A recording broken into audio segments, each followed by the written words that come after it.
ठीक है, आज का ब्रह्मास्त्र स्टार्ट करते हैं।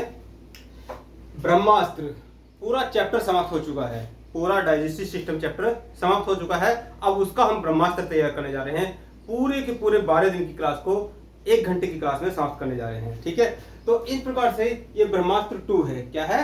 तो भी डाल लीजिए ब्रह्मास्त्र 2 और मेरे साथ साथ कॉपी पेंसिल लेके बैठेंगे। लगभग जो 10-12 दिन की क्लास है वो लगभग 2-2.5 पन्नों में हम समेटने जा रहे हैं। ठीक है, और यही होगा आपका ब्रह्मास्त्र 2। अब ब्रह्मास्त्र 2 के बाद क्या आएगा? ये मिक्स ब्रह्मास्त्र आएगा। 1 और 2 को क्या कर देंगे? मिक्स कर देंगे। यानी कि ये ब्रह्मास्त्र जो 2 है ये कितनी क्लासों से बनकर बना है? ये कितनी क्लासों से मिलकर बना है? 13 क्लास है। और जो ब्रह्मास्त्र 1 है, जो 1 था वो कितना? 14 क्लासों से मिलकर बना है। अब इस सब को मिक्स कर देंगे, 4 3 7, यानी कि जो लगभग 27 दिनों में आपने सीखा था वो 1 घंटे में क्या हो जाएगा? रिवाइज हो जाएगा। इस प्रकार से धीरे धीरे चलकर ये क्या है? ब्रह्मास्त्र 3 और ये 10 ब्रह्मास्त्र हैं। पूरे बायोलॉजी के कितने? 10 ब्रह्मास्त्र हैं। और फिर इनको मिक्स कर क्या कर देंगे? एक ब्रह्मास्त्र बना देंगे। इनको मिक्स कर एक ब्रह्मास्त्र बना देंगे। तो अपने सोर्स नोट्स भी धीरे धीरे साथ साथ में तैयार करते रहिए। ठीक है, आइए स्टार्ट करते हैं ब्रह्मास्त्र 2 की जर्नी को।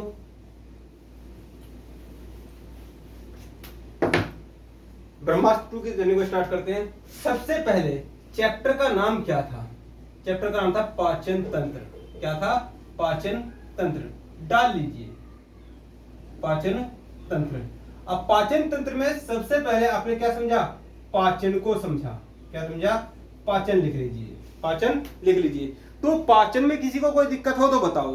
पाचन क्या है? भोजन का जटिल फॉर्म से सरल फॉर्म में कन्वर्ट करना ही क्या है? पाचन है। ठीक है, तो सबसे पहले हमने पाचन को समझा। ठीक है, अब जो अगला पॉइंट इसमें निकल का है जटिल फॉर्म। तो ये जटिल फॉर्म से सरल फॉर्म में कन्वर्ट किया। इसमें जटिल फॉर्म से सरल फॉर्म में कन्वर्ट किया। जटिल फॉर्म क्या है? जो कार्बोहाइड्रेट है, जो प्रोटीन है और जो वसा है। सरल फॉर्म क्या है? जो डाइजेशन होने के पश्चात बना। किसका? कार्बोहाइड्रेट का ग्लूकोज, प्रोटीन का अमीनो अम्ल, वसा का वसा अम्ल। तो जटिल फॉर्म को सरल फॉर्म में कन्वर्ट करने की प्रक्रिया क्या है? पाचन है। ठीक है, अब पाचन तंत्र। अब समझा, पाचन तंत्र को समझा। तो पाचन तंत्र क्या है? पाचन में काम आने वाले जो अंग हैं, ठीक है, जो बक्कल कैविटी है, जो ग्रास नली है, जो अमाशय है, इन सब को सामूहिक रूप में पाचन तंत्र कहा जाता है और इन अंगों को पाचन अंग कहा जाता है। ठीक है, लेकिन यहां पर कंडीशन क्या है? पाचन की कंडीशन क्या है? CO8। कंडीशन क्या है? कंडीशन है यदि किसी अंग में एंजाइम होगा। क्या होगा?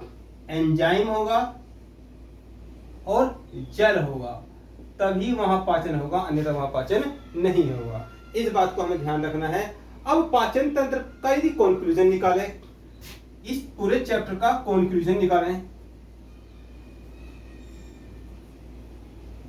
साथ साथ में नोट करना है आपको। यदि कंक्लूजन निकालें, इसका निष्कर्ष निकालें, तो पाचन अंगों के माध्यम से, पाचन तंत्र के माध्यम से होता क्या है?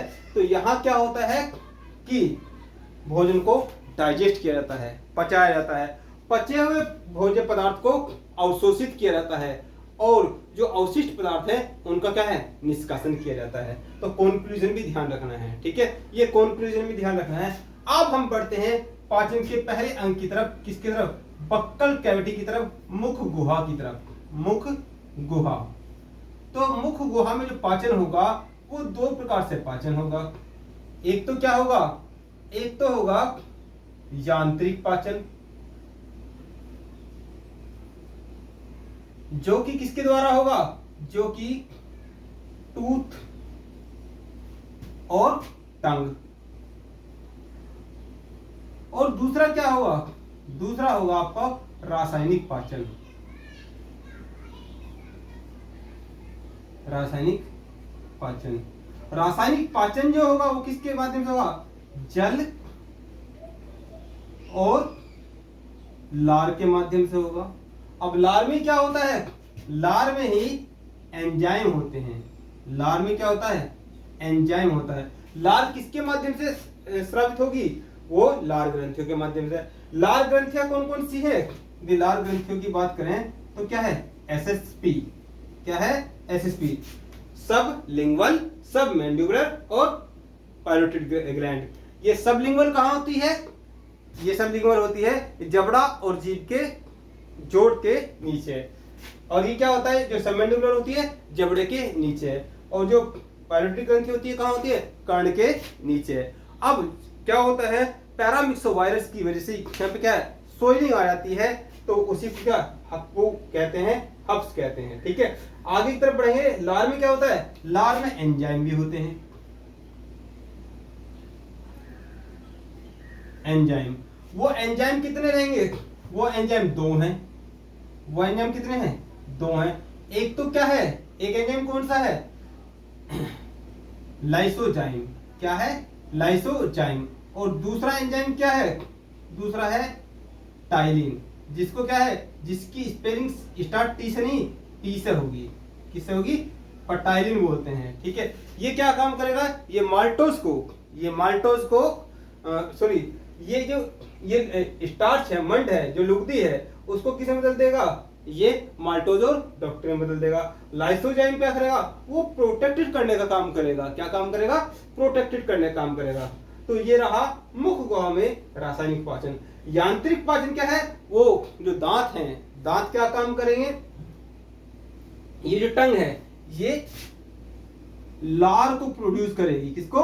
लार को प्रोड्यूस करेगी। और जो जीभ है, जीभ में स्वाद कलिकाएं होती हैं। क्या होती हैं? जीभ में स्वाद कलिकाएं होती हैं। तो यहाँ ये पीछे का जो भाग है, ये आगे का जो भाग है, और ये जो पार्श्व भाग है, ये क्या है? यहाँ इस प्रकार से हजारों कलिकाएं हैं, हजारों छोटे छोटे छिद्र होते हैं। तो यहाँ पर इससे कड़वेपन का आभास होता है। इससे क्या है? इससे ये तुम्हारा खट्टा श्योर, और इससे नमकीन का आभास होगा। किसका? नमकीन से। अब ये क्या है? ये जो ग्रंथियां हैं, ये जो छिद्र हैं, ये फिलीफोम कहलाते हैं। क्या कहलाते हैं?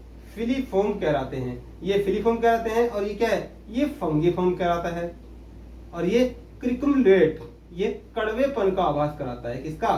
कड़वेपन का। लेकिन आधुनिक शोधों के आधार पर यह पाया गया है कि ये सब चीजें इस चीज का आभास तो कराती हैं, लेकिन जब तक मस्तिष्क एक्टिवेट ना हो तब तक नहीं होगा। जैसे नवरात्रि के व्रत में क्या होता है?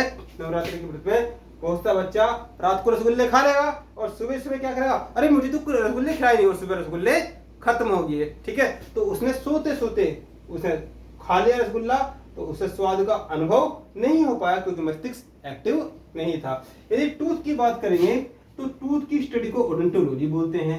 जो दांतों की स्टडी है उसको क्या बोलते हैं? ओडोंटोलॉजी बोलते हैं।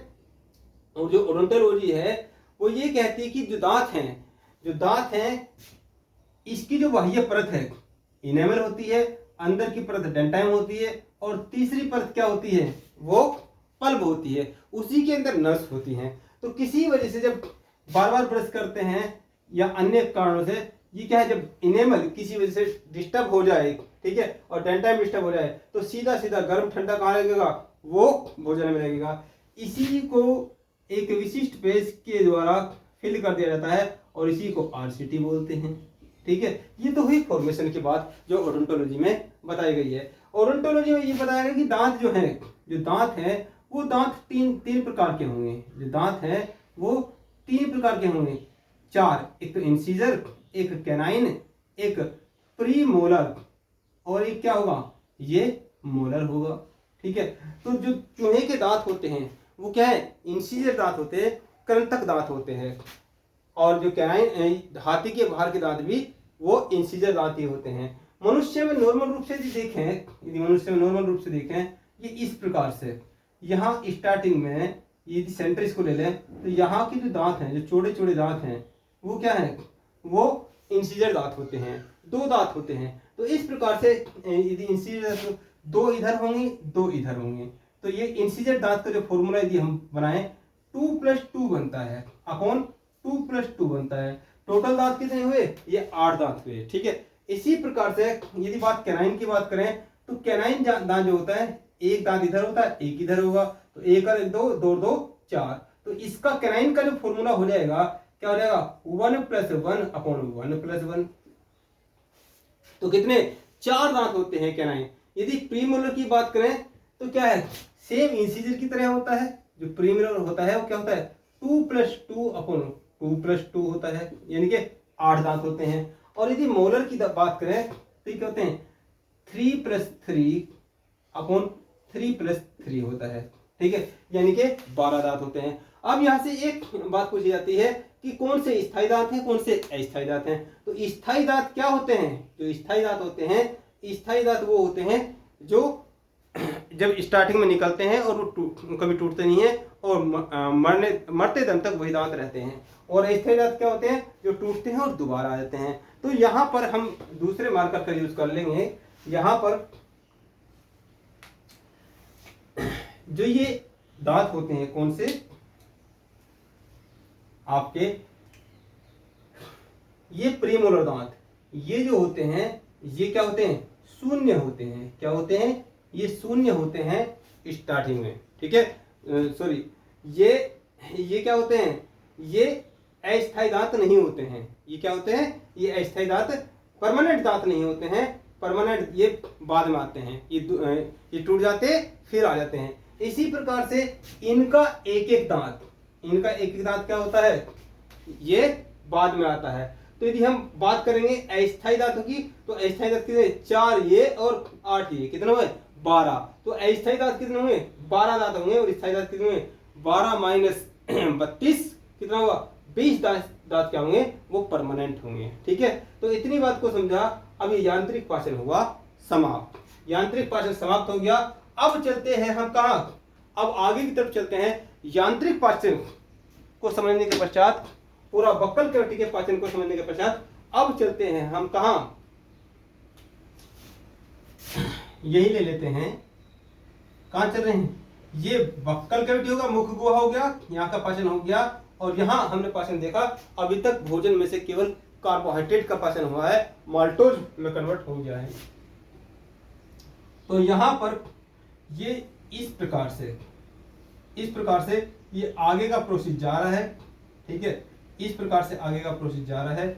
ये क्या है यहाँ पर छोटी ये मुख गुहा और ये तुम्हारा जो नोस्टल कैविटी है उसके बीच में यहाँ पर एक भाग होता है जिसको हम ग्रसनी के नाम से जानते हैं। तो अगला टॉपिक आपका क्या है ग्रसनी है। क्या है ग्रसनी, अगला टॉपिक ग्रसनी है। और ये रेड कलर का जो है ये है एपीग्लैटिस। एपीग्लैटिस क्या ये कोई पाचन अंग है नहीं, ठीक है, लेकिन पाचन में क्या है ये एक सपोर्टिव का काम कर रहा है। कैसे, जो आप भोजन कर रहे हैं तो भोजन करते समय भोजन ऊपर नासा छिद्र में ना चला जाए तो उसके लिए क्या है ये एक वाल्व होता है एपीग्लैटिस। तो ये भोजन को नोस्टल कैविटी में जाने से रोकता है।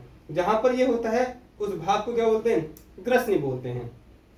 अब उसके पश्चात इस ग्रसनी टॉपिक को समझने के पश्चात हम चलते हैं कहाँ इस पर। ये क्या है ग्रास नली है। क्या है ग्रास नली है। तो ग्रास नली में क्या पाचन होगा नहीं, यहां भी पाचन नहीं होगा।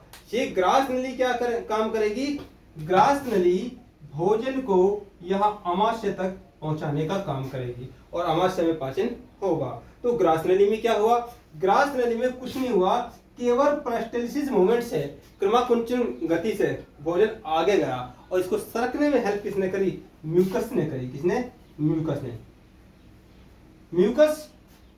म्यूकस ग्रंथि से निकलने वाला एक ग्रीस टाइप का पदार्थ होता है और वही क्या है वो भोजन को आगे सरकने में मदद करता है।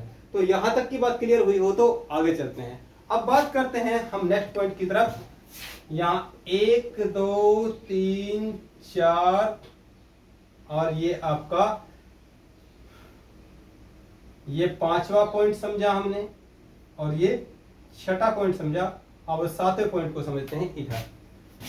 7वां पॉइंट अमाशय, स्टमक, अमाशय, ठीक है। तो अमाशय क्या है, अमाशय में लगभग 3 से 4 घंटे भोजन है। ये ग्रास नली आ गई और यहाँ पर ये अमाशय आ गया।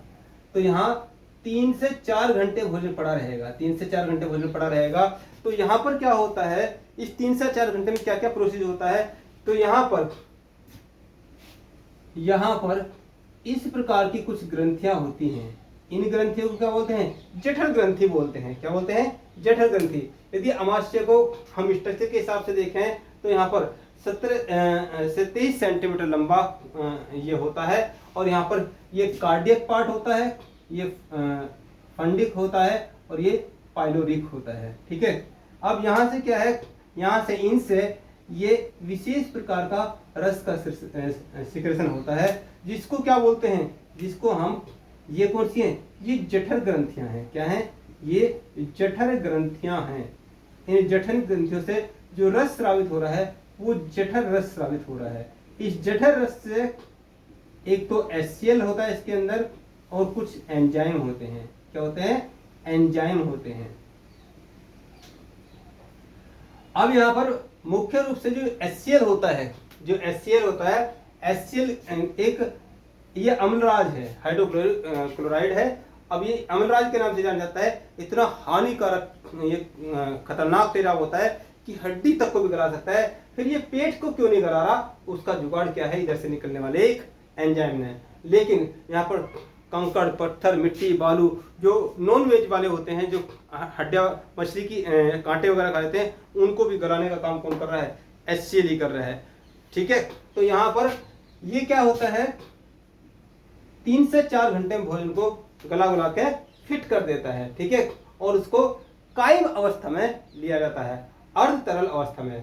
तो यहाँ पर अब कभी कभी यहाँ 2 चीजों को भी समझेंगे। एक समझेंगे जैविक घड़ी को, इसको जैविक घड़ी को, साथ साथ में एक पॉइंट समझेंगे, शराब पीना हानिकारक क्यों है, इस बात को भी समझेंगे। तो शराब पीना हानिकारक इसलिए है क्योंकि इतना खतरनाक तो तेजाब आपके अंदर ही है, ऊपर से एथिल अल्कोहल और डाल देंगे तो 1 और 1 11 का काम करेगा। इसलिए शराब पीना हानिकारक है। एक निश्चित मात्रा में जो फौजी होते हैं, जो फौज होती है, उनको ये दिया जाता है, लेकिन वो क्या है, एक उसकी निश्चित क्वांटिटी होती है। तो वहां पर क्या होता है, शराब के साथ कुछ ना कुछ उसको हार्ड भोजन करना जरूरी होता है, तो इसलिए पौष्टिक आहार उसके साथ जरूरी है। ठीक है, जैविक घड़ी की बात करेंगे तो जब आप समय से भोजन नहीं करने के, HCl तो स्रावित हो जाएगा। जो HCl स्रावित होगा, ये कहां से स्रावित होगा, ये ऑक्सीडेंटिक सेल से। किससे, यहाँ घिच पिच हो जाएगी, इधर नहीं, ऑक्सीडेंटिक सेल यहाँ ले लेते हैं, ऑक्सीडेंटिक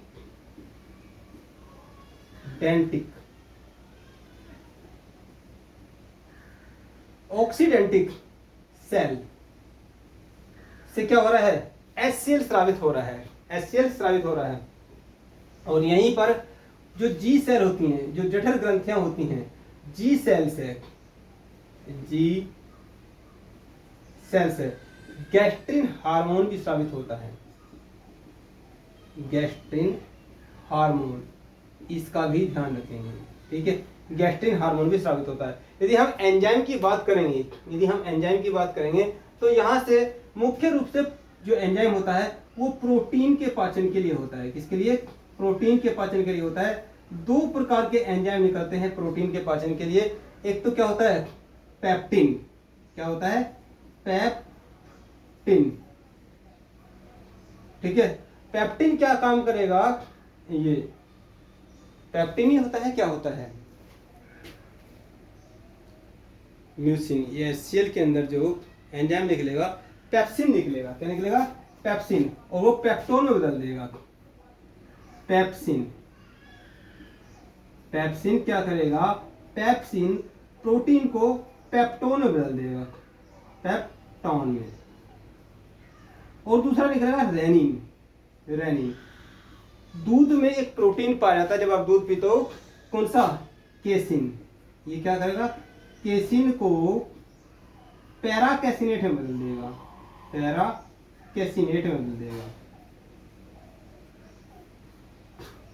ठीक है, और साथ साथ में यहाँ पर एक विशेष प्रकार का पदार्थ एंजाइम और निकलता है, जिसे क्या बोलते हैं, जिसे म्यूसिन बोलते हैं। क्या बोलते हैं,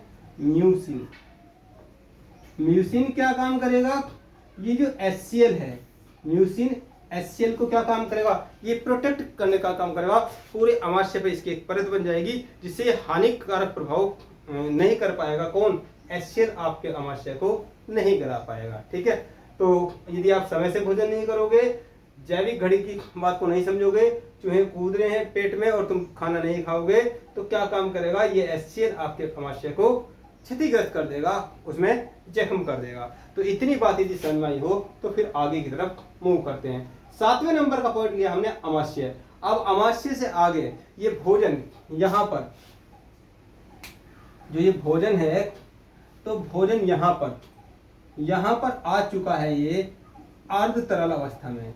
इसको क्या बोलते हैं, कायम बोलते हैं। क्या बोलते हैं, कायम। ये कैसा होता है, अर्ध तरल अवस्था में होता है, अर्ध तरल अवस्था में होता है। ध्यान देना, अभी किस किस चीज का पाचन हुआ है, अभी केवल किसका, कार्बोहाइड्रेट और प्रोटीन का पाचन हुआ है। ठीक है, कुछ टुकड़ों में टूट चुका है, लेकिन अभी अमीनो अम्ल प्राप्त नहीं हुआ है, तो प्रोटीन का भी पूर्ण रूप से पाचन नहीं हुआ है। आगे चल के इनका पाचन करते हैं। इधर की चीजों को रफ कर देते हैं, या फिर नोट कर लिया होगा। ठीक है, इन पॉइंटों को हम हटा देते हैं।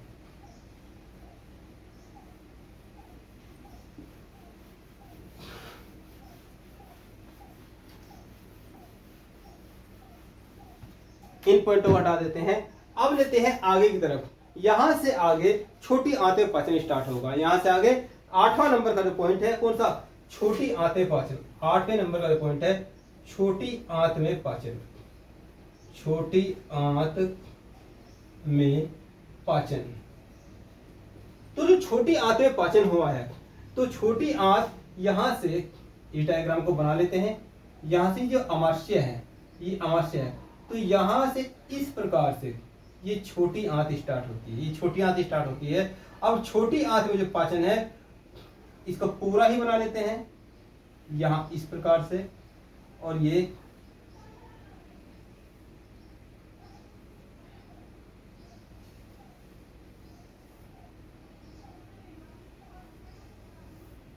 ठीक है, इतना बना लीजिए।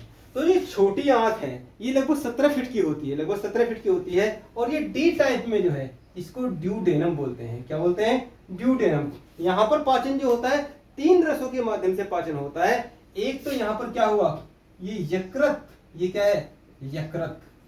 ठीक है, यकृत एक रस बनाएगा। यकृत के पास लगभग 500 से अधिक क्रियाएं हैं।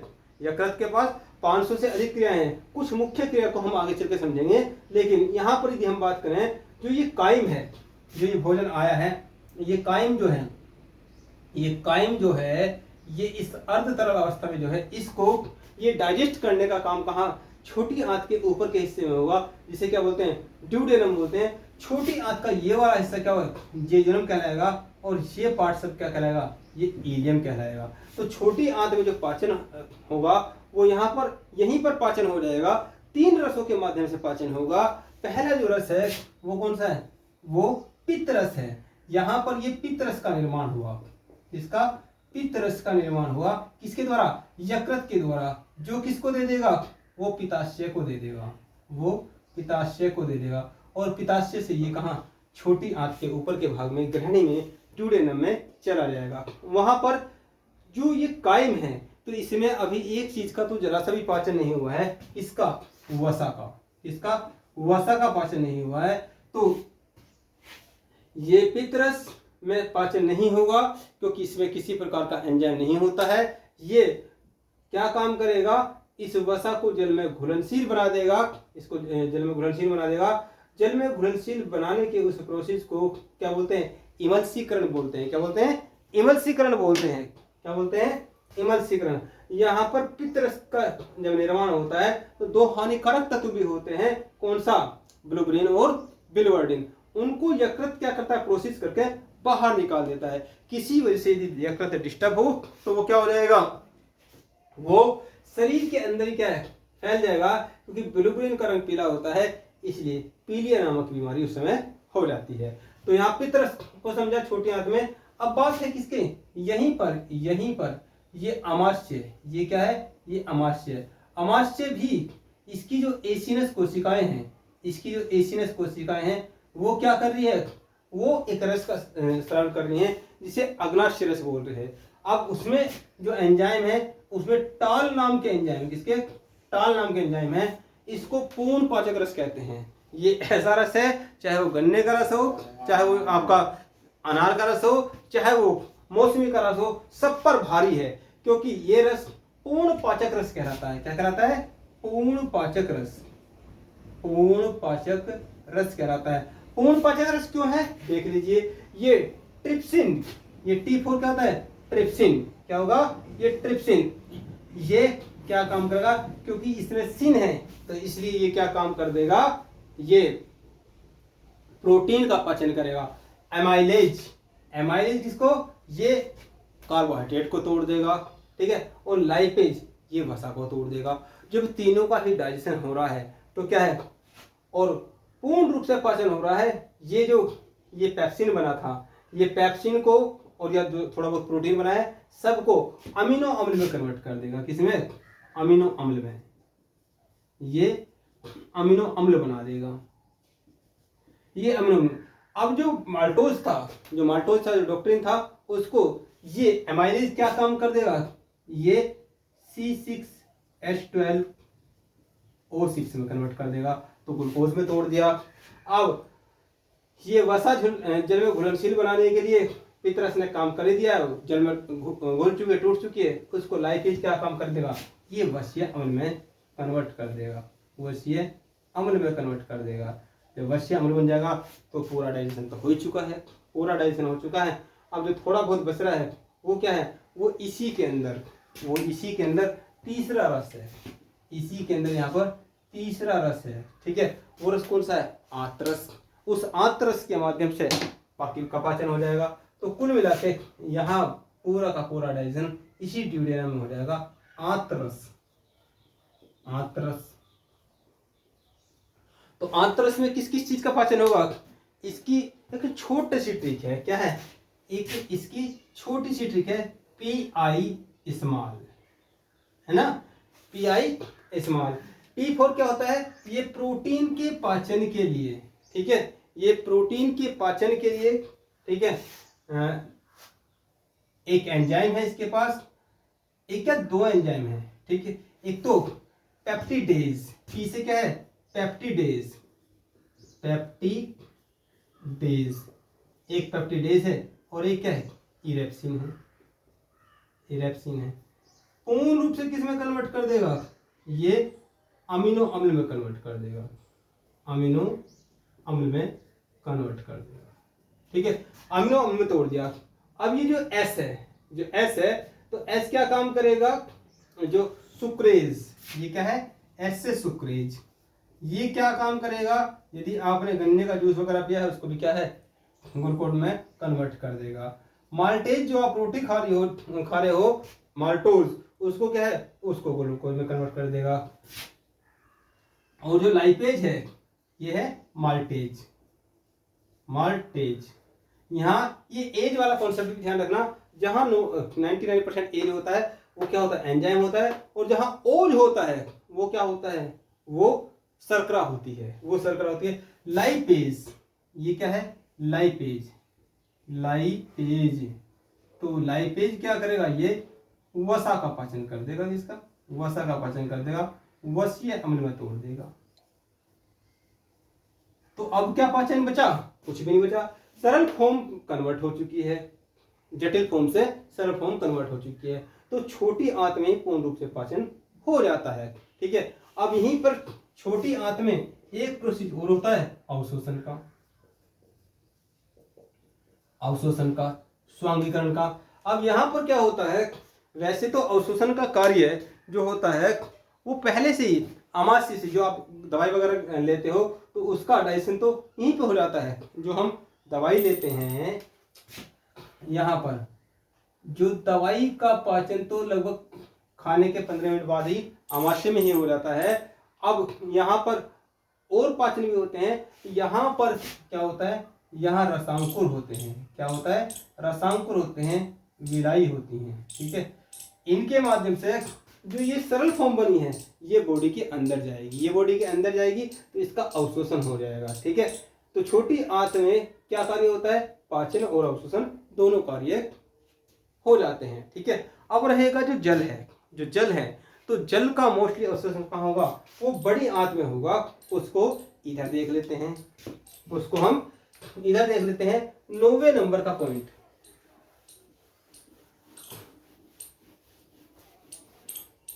उसको हम इधर देख लेते हैं 9 नंबर का जो पॉइंट है ये क्या है, बड़ी आंत। और बड़ी आंत में ये नहीं लिखने की कि बड़ी आंत में पाचन, क्योंकि बड़ी आंत में पाचन नहीं होता है। ये जो छोटी आंत है, ये जो छोटी आंत है, इसके पश्चात जो बड़ी आंत होती है, ये जो छोटी आंत है,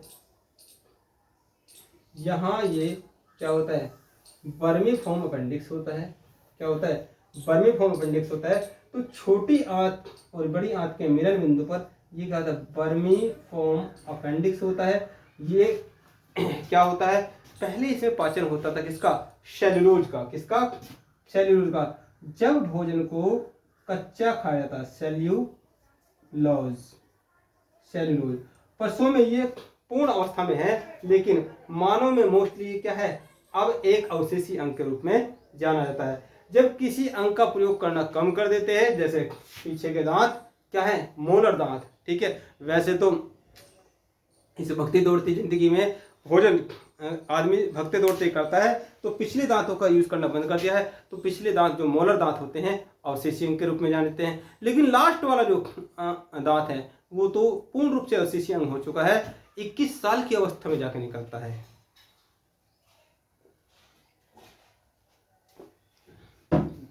तो उसे अक्कलदाढ़ बोलते हैं। इसी प्रकार से ये क्या है, वर्मीफॉर्म अपेंडिक्स, इसका पाचन में कोई विशेष रोल नहीं होता। जब भोजन मनुष्य करता है तो यहाँ पर कुछ कचरा वगैरह फंस जाता है, कुछ कचरा वगैरह फंस जाता है, और वो क्या है, वो दिक्कत करता है। तो डॉक्टर क्या काम करता है, इसी को काट कर अलग कर देता है। इसी को क्या करता है, काट कर अलग कर देता है। इसी क्या कहते हैं, अपेंडिक्स का ऑपरेशन कहते हैं। पाचन पे कोई फर्क नहीं पड़ता, इसको काट कर अलग कर देता है। ठीक है, तो मुख्य रूप से यहाँ से भी क्वेश्चन बनता है कि अपेंडिक्स में किस चीज का पाचन होता था, तो सेल्यूलोज का, जब मनुष्य कच्चा भोजन करता था। बड़ी आंत में क्या पाचन होता है, नहीं पाचन होता है, क्योंकि इसमें किसी प्रकार का एंजाइम नहीं पाया जाता। बड़ी आंत को बड़ी आंत क्यों कहते हैं, क्योंकि इसका डायमीटर बड़ा होता है। छोटी आंत का डायमीटर छोटा होता है। ये लगभग 5 फीट की होती है, 17 फीट की होती है, टोटल 22 फीट की ये आंतें होती हैं। ठीक है, अब यदि बड़ी आंत के बारे में बात करें तो बड़ी आंत का ये पोर्शन क्या कहलाता है, ये सिक्किम कहलाता है, सिक्किम।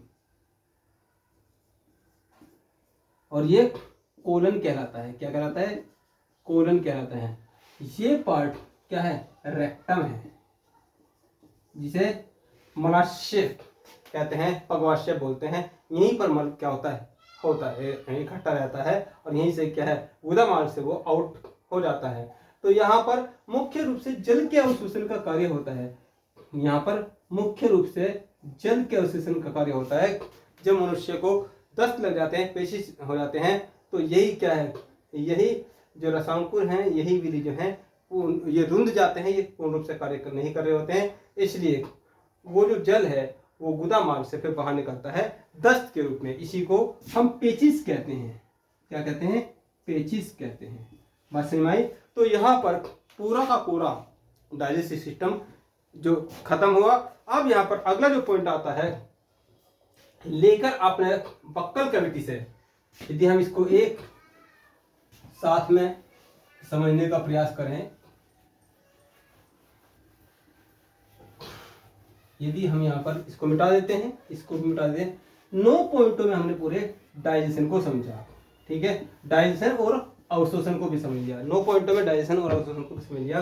यदि हम देखें, आप बक्कल कैविटी से बात को स्टार्ट किया था, नोस्टल कैविटी, यहाँ पे एपिग्लैटिस को भी देखा यहाँ पर, और यहाँ पर क्या है, यहाँ पर ये ग्रास नली, आमाशय, और ये छोटी आंत का ऊपर का हिस्सा ड्यूडेनम, ये अगला हिस्सा जेजुनम, और फिर ये सबसे बड़ा पार्ट छोटी आंत का इलियम। इस प्रकार से हम इसको देख रहे हैं।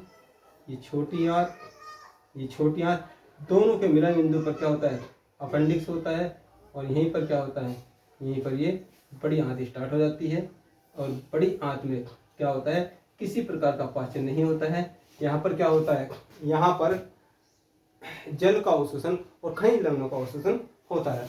अब यहाँ पर अगला पॉइंट आता है बी पॉइंट। ये ए पॉइंट चल रहा था, अब बी पॉइंट आता है क्या, यहाँ पर आता है सहायक पाचक अंग।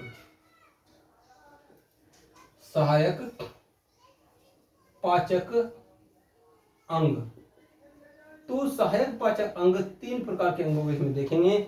एक तो क्या बोलेंगे, लार ग्रंथियां।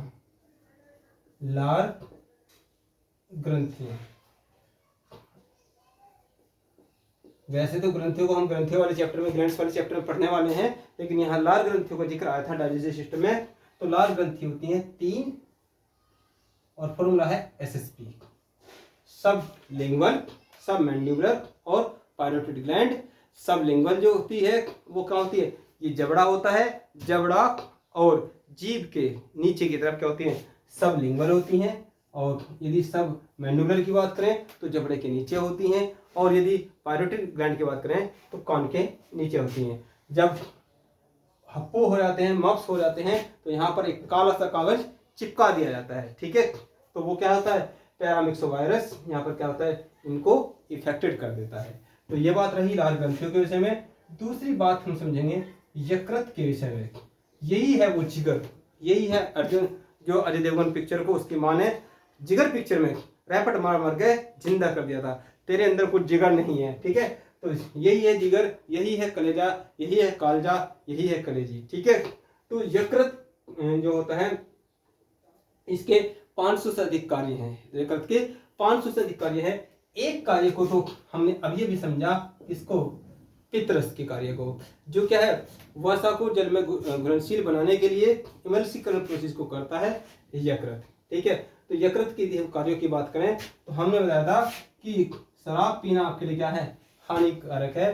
तो एक पड़ोसी, एक रिश्तेदार आया, वो देख रहा है एक बोतल को हमारे घर में रखा हुआ, तो कह रहे अरे वाह कितनी बढ़िया बोतल है, तो कह रहे पिज्जा सारी को, है ना, पिज्जा सारी को यूं भी हमारे लिए तो एक कबाड़ी है, और वो गट गट करके पी गया। उसे तो फ्री की मिली थी ना। तो पी से क्या है, पित्तरस। अब पित्तरस को तो समझ ही चुके हो आप, पहले पित्तरस को तो समझ ही चुके हो। यहाँ यकृत में नया पित्तरस का निर्माण कैसे होता है, कहाँ होता है, इसके विषय में बताया था। पित्तरस का जो निर्माण होता है कहाँ पर, ये आरबीसी के माध्यम से होता है। किसके माध्यम से, आरबीसी के माध्यम से। आरबीसी क्या होती है, आरबीसी का निर्माण होता है वो लंबी अस्थियों में होता है, यहाँ पर, ठीक है। कहाँ से होता है, आरबीएम से। किससे, आरबीएम से, रेड बोन मैरो। तो रेड बोन मैरो ये क्या होती है, ये ब्लड की कोशिका होती है। क्या ब्लड कोशिकाओं के माध्यम से बनता है, हाँ ब्लड कोशिकाओं के माध्यम से बनता है। जब चैप्टर को पढ़ोगे तो आप पाओगे इसमें कई प्रकार की कोशिकाएं होती हैं, उनमें से एक कोशिका क्या होती है, ये आरबीसी होती है, रेड ब्लड सेल्स बोलते हैं। तो इसका निर्माण आरबीएम में होता है। लेकिन यदि आरबीसी के निर्माण के विषय में बात करें तो माता के जन्म, जब बच्चे के जन्म से पूर्व कहाँ होता है, जब वो गर्भ में होता है तो यकृत में होता है। इस बात का भी आप ध्यान रखेंगे। तो यहाँ पर जो पित्तरस जो है वो आरबीसी से इसका निर्माण होता है, और ये जब आरबीसी से इसका निर्माण होता है तो निर्माण के पश्चात नॉर्मल रूप से क्या होता है, जो सेल होती हैं, सेल का जो एज होता है वो 120 डेज होता है, 120 दिन होता है। तो उसके पश्चात जब ये मरती है तो दो तरफ कुचलती है। जब मरती है तो दो तरफ कुचलती है, एक तो प्लीहा में या स्प्लीन भी बोलते हैं। इसको आरबीसी की कब्रगाह बोलते हैं क्योंकि यहाँ पर ये दफन हो जाती है। लेकिन यकृत बहुत पावरफुल पार्ट है। यकृत क्या काम करता है, जब ये यकृत के पास पहुंचती है तो यकृत इसी से क्या बनाता है, वो पित्तरस बना देगा। क्या बना देगा, पित्तरस बना देगा। और यहाँ पर कुछ अवशिष्ट पदार्थ बनते हैं, एक तो ब्लूब्रीन बनेगा और एक बिलवर्डिन बनेगा। क्या बनेगा, बिलवर्डिन, जो कि क्या है, हानिकारक पदार्थ हैं, ठीक है। शरीर से बाहर निकाल दिए जाते हैं यकृत के माध्यम से। किसी वजह से यदि यकृत इंजर्ड हो जाए, उसमें दोष आ जाए, तो ये क्या है, ये ब्लूबिलिन पीले रंग का होता है, शरीर के अंदर ही घुल जाता है और इससे पीलिया नामक रोग हो जाता है। बात करें इस जे और एस की, ये जे और एस दोनों ही क्या है, दोनों ही ये ब्लड से संबंधित है। तो ये तो क्या काम करता है, ये जमने नहीं देता है, ऐसा एक प्रोटीन बनाता है। ये दोनों ही प्रोटीन से संबंधित है, किससे, प्रोटीन से संबंधित है। ये जमने नहीं देता है, ऐसा प्रोटीन बनाता है ब्लड को, ठीक है, ब्लड को जमने नहीं देता। तो ब्लड नहीं जमता है नसों के अंदर, तो इसका मतलब क्या है, ये एक प्रोटीन बनाता है कौन, यकृत, बोलते हैं हेपेरिन। क्या बोलते हैं, हेपेरिन। Clear, heparin. और यहाँ पर स्कंदन के लिए जब इंजेक्शन लगाता है डॉक्टर, तो बाहर खून निकलता है, हम उसको दबा कर रखते हैं, तो वहां पर रक्त का थक्का जम जाता है। तो स्कंदन में एक तो फाइब्रिनोजन, एक क्या है प्रोथाम्बिन, और एक क्या होता है थाम्बरिन। ये 3 प्रकार के प्रोटीन काम आते हैं। तो ब्लड के चैप्टर में इनको अच्छे प्रकार से पढ़ेंगे। उनका निर्माण भी कहाँ हो रहा है, यकृत के अंदर हो रहा है। U4 क्या होता है, यू से होता है यूरिया। क्या होता है, यूरिया। हानिकारक तत्व जो कि अमीनो अम्ल के, अभी आपने डाइजेशन को समझा, जो प्रोटीन डाइजेस्ट होकर क्या बन जाता है, अमीनो अम्ल बन जाता है। तो अमीनो अम्ल के विखंडन से जब वो उसमें प्रोसीड होगा फैक्ट्री में, प्रोटीन निर्माण फैक्ट्री में, राइबोसोम में, तो वहां अमीनो अम्ल के विखंडन से अमोनिया बनेगा। उस हानिकारक अमोनिया को यूरिया में कन्वर्ट करने का काम कौन करता है, ये महाराज करते हैं, यकृत करते हैं। तो बहुत बहुत धन्यवाद, क्योंकि यदि ये ऐसा काम ना करता तो आप कोई स्थलीय प्राणी ना हो पाते, क्योंकि इसको बॉडी से बाहर निकलने के लिए बहुत सारे जल की आवश्यकता पड़ती है और आपको जलीय प्राणी होना पड़ता। मछली क्या होती है, अमीनोटोलिक प्राणी होती है, अमोनिया टोलिक, और ये क्या होता है, ये यूरोटोलिक प्राणी होता है मनुष्य, इसलिए ये आराम से धरती पर विचरण कर पाता है। तो थैंक्स, अदरवाइज हर समय जल में रहना पड़ता, जल की मात्रा बहुत अधिक चाहिए। B4 क्या होता है, B4 होता है विटामिन। B4 क्या होता है, विटामिन। A एंड D का अल्प मात्रा में निर्माण भी होता है और संचय भी होता है यकृत के अंदर। K से होता है कुफर कोशिकाएं। K से क्या होता है, कुफर कोशिकाएं, कुफर कोशिकाएं। जीवाणुभक्षी, रोगाणुभक्षी होती हैं। जब व्यक्ति जहर खा लेता है तो जहर को भी हजम इन्हीं कोशिकाओं के माध्यम से होता है, इसलिए सबसे पहले जब जहर खाता है तो यकृत की जांच होती है और उनमें कुफर कोशिकाओं की जांच होती है। गट गट करके पी जाता है तो ग्लाइकोजेनेसिस प्रोसेस भी यकृत के माध्यम से होता है। ग्लाइकोजेनेसिस प्रोसेस क्या होता है कि जब मनुष्य भोजन अधिक खा लेता है या उसके अंदर जो ग्लूकोज की मात्रा अधिक हो जाती है, तो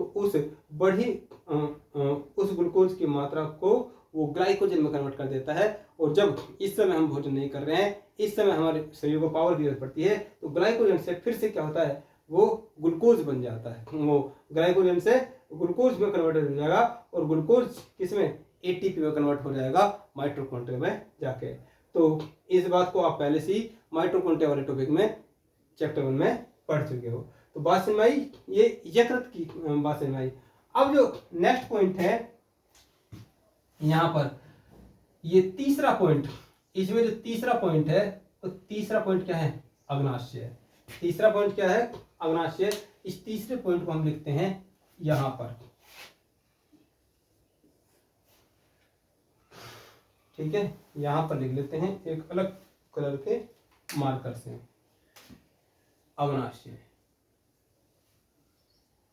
आप नीचे लिख लो, कोई दिक्कत नहीं। तो अग्नाशय में हमें ज्यादा बातें नहीं समझनी है। अग्नाशय जो होता है यहीं पर, ये ड्यूडेनम होता है, तो ड्यूडेनम में यहाँ पर अग्नाशय जो एक पत्ती के आकार का होता है, एक पत्ती के आकार का होती है। इसकी एसिनस कोशिकाओं के कमाल को तो आप पहले ही देख चुके हो। इन कोशिकाओं के बीच में द्वीपीय संरचना होती है, जिनको किसने खोजा, लेंगर अंकल जी ने खोजा। किन्होंने, लेंगर अंकल जी ने खोजा। तो यहाँ पर ये जो ये है, ये क्या है, ये एसिनस कोशिका है। क्या है, एसिनस कोशिका। इस एसिनस कोशिकाओं से क्या निकलता है, एंजाइम निकलता है। तो इसको तो पहले ही हम पढ़ चुके हैं। वो एंजाइम क्या है, टॉल, ठीक है, ट्रिप्सिन, अमाइलेज और लाइपेज। ये तीनों का पाचन कर देता है, इसलिए पूर्णपाचक रस कहते हैं किसको? अग्नाशय रस को। तो इस एसिनस कोशिकाओं से क्या निकल रहा है? ये अग्नाशयी रस निकल रहा है। क्या निकल रहा है? अग्नाशय रस। यहाँ जो ये दीपिकाएं हैं, तो इन दीपिकाओं के बारे में हैंगर अंकल जी ने बताया, हैंगर। तो इसलिए इन दीपिकाओं को लैंगरहैंस की दीपिकाएं कहते हैं। इन्होंने बताया कि ये दीपिकाएं जो होती हैं 3 प्रकार की होती हैं। कितनी? 3 प्रकार की होती हैं। कौन कौन सी? एक तो अल्फा कोशिका, अल्फा कोशिका, या ऐसे ले लो, अल्फा कोशिका। और एक क्या है? बीटा कोशिका। और एक क्या है? ये गामा कोशिका या डेल्टा कोशिका, डेल्टा और गामा कोशिका। इससे जो निकल रहा है, इससे ग्लूकेगोन हार्मोन निकल रहा है। कौन सा? ग्लूकेगोन हार्मोन निकल रहा है। ठीक है, इससे ग्लूकेगोन हार्मोन निकल रहा है। यहाँ से जो ये वाली कोशिका है, बीटा कोशिका, इससे क्या है? इंसुलिन हार्मोन निकल रहा है। इसको तो यदि हम मिटाना चाहें मिटा भी सकते हैं। यहाँ पे अच्छी तरीके से इसको, यहाँ पे इसी को मिटा देते हैं ना।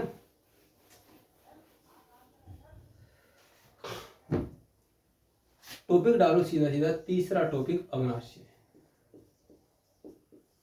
घिच पिच मत करो, अच्छी तरीके से शॉर्ट नोट बनाओ इनके। ठीक है, अग्नाशय। अग्नाशय जो होता है, ये मानव शरीर की सबसे बड़ी, एक ही पॉइंट बताया था, इसे मिश्रित ग्रंथि है। क्या है? मिश्रित ग्रंथि है। अब मिश्रित रूप में क्या है इसमें? एक तो क्या है? एंजाइम निकल रहा है,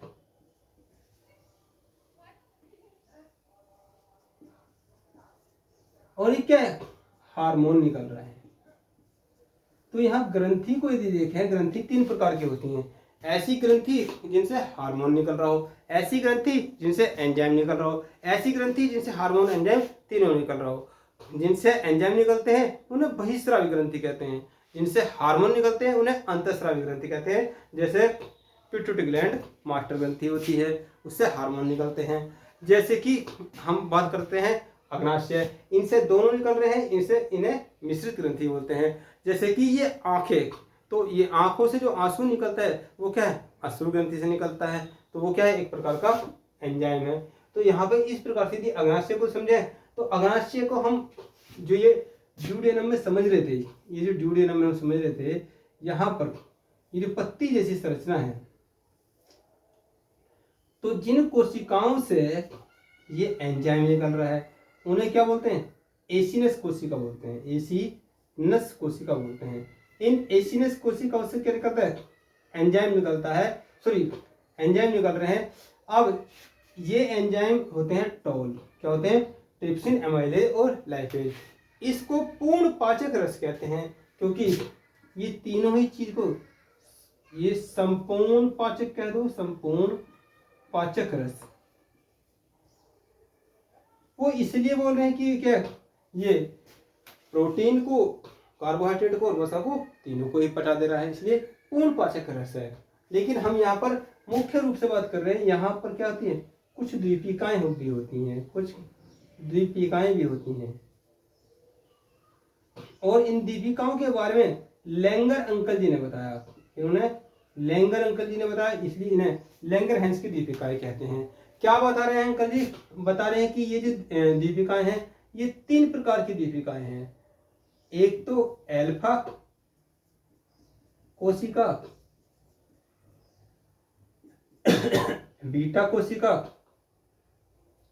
और गामा कोशिका या डेल्टा कोशिका। अल्फा कोशिका से क्या निकल रहा है? ग्लूकेगोन निकल रहा है, ग्लूकेगोन। ये ग्लूकेगोन क्या करेगा? ये ग्लूकोज के स्तर को बढ़ाने का काम करेगा। जो बीटा कोशिका है, इससे क्या है? ये इंसुलिन निकल रहा है, इंसुलिन निकल रहा है। ये ग्लूकोज के स्तर को कंट्रोल करेगा। क्या करेगा? ये कंट्रोल करेगा। और जो डाइजेशन हुआ है, तो वहां पर उसके स्वांगीकरण का काम, उसके ऑब्जर्वेशन का काम कौन करेगा? ये सोमेटोस्टेरिन हार्मोन करेगा। कौन? सोमेटोस्टेरिन हार्मोन, सोमेटोस्टेरिन स्टेलिन हार्मोन, जो कि यहाँ जो ये डेल्टा कोशिका है इससे स्रावित होता है। ठीक है, तो कितने कमाल का है ये, क्या है ये अग्नाशय है, इससे दोनों चीज निकल रही है, इसलिए इसको क्या कहते हैं, मिश्रित ग्रंथि कहते हैं। तो यहाँ से ये पूरी की पूरी सिस्टम को हमने समझा। एक कॉन्सेप्ट और यहाँ पर समझ रहे हैं कि यहाँ पर क्या होता है, ये जो इंसुलिन है, एक कॉन्सेप्ट को और समझेंगे यहाँ पर। ये जो इंसुलिन है, इंसुलिन क्या काम करता है, जो हम भोजन खाते हैं और उसमें एक्स्ट्रा ग्लूकोज आ जाता है, जो एक्स्ट्रा ग्लूकोज आएगा, तो जो ग्लूकोज आएगा C6H12O6 आएगा, उसको ग्लाइकोजन में कन्वर्ट कर देगा। क्या ग्लाइकोजन में कौन कन्वर्ट कर देता है, ये इंसुलिन करता है यकृत के अंदर। ठीक है, लीवर के अंदर कौन कर देगा, ये इंसुलिन कर देगा। ठीक है, और जब नॉर्मल कंडीशन में हम भोजन नहीं करते हैं उस वक्त इस ग्लाइकोजन से ही इस लीवर के द्वारा ही ये ग्लूकेगोन के माध्यम से, ये ग्लूकेगोन के माध्यम से फिर से ग्लूकोज बना दिया जाता है। तो इस प्रकार से एक साइकिल में हमें क्या है, वो माइटोकॉन्ड्रिया को पावर मिलती रहती है और हम अपना कार्य करते रहते हैं। ठीक है, तो यहाँ पर यदि ये इंसुलिन की कमी हो जाए, तो शरीर में ग्लूकोज का स्तर बढ़ जाएगा। इस बढ़ी हुई स्तर को क्या बोलते हैं, हाइपर बोलते हैं। क्या बोलते हैं, हाइपर ग्लाइसीमिया बोलेंगे। और यदि यहाँ पर ये ग्लूकोगोन बनना कम हो जाए तो ठीक है, ये क्या हो जाएगा, हाइपोग्लाइसीमिया। बस इतनी सी बात का ध्यान रखेंगे, ये क्या हो जाएगा, ये हाइपो हो जाएगा, हाइपोग्लाइसीमिया।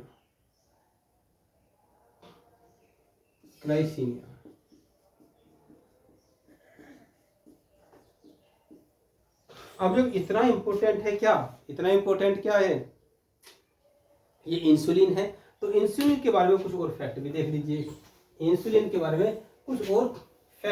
लीजिए, ठीक है, कभी भी आपको इंसुलिन को लेने के लिए जाना हो तो बस से नहीं जाना है।